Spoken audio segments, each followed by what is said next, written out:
CHAP. 19. By what means magicians and necromancers call forth the souls of the dead.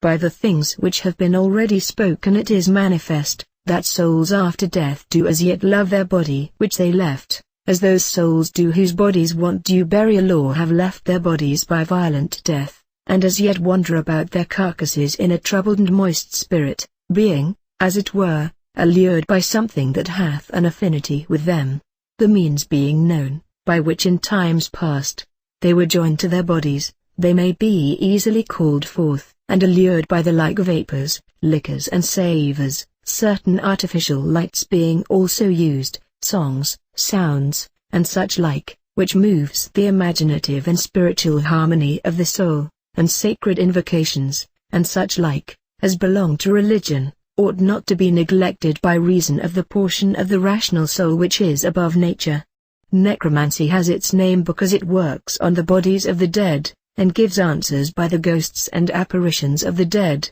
and subterraneous spirits, alluring them into the carcasses of the dead by certain hellish charms, and infernal invocations, and by deadly sacrifices and wicked oblations. There are two kinds of necromancy, raising the carcasses, which is not done without blood, the other sumancy, in which the calling up of the shadow only suffices. To conclude, it works all its experiments by the carcasses of the slain and their bones and members, and what is from them, for there is in these things a spiritual power friendly to them, therefore they easily allure the flowing down of wicked spirits, by reason of the similitude and property of every familiar, by whom the necromancer, strengthened by their help, can do much inhuman and terrestrial things, and kindle unlawful lusts, cause dreams, diseases, hatred, and such like passions, to which also they can confer the powers of the soul, which as yet being involved in a moist and turbid spirit, wandering about their cast bodies,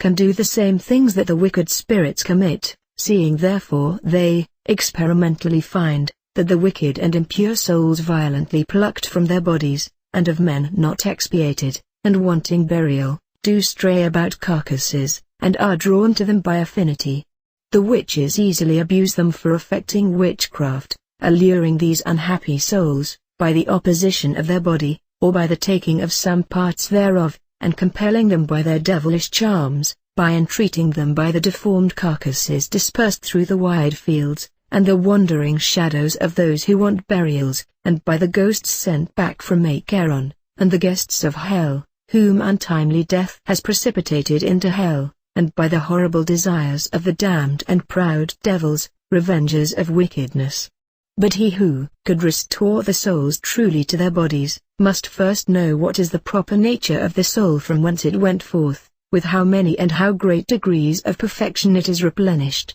with what intelligence it is strengthened, by what means diffused into the body, by what harmony it shall be compacted with it, what affinity it hath with God, with the intelligences, with the heavens, elements, and all other things, whose image and resemblance it holds. To conclude, by what influences the body may be knit together again for the raising of the dead, requires all these things which belong not to men, but to God only, and to whom he will communicate them.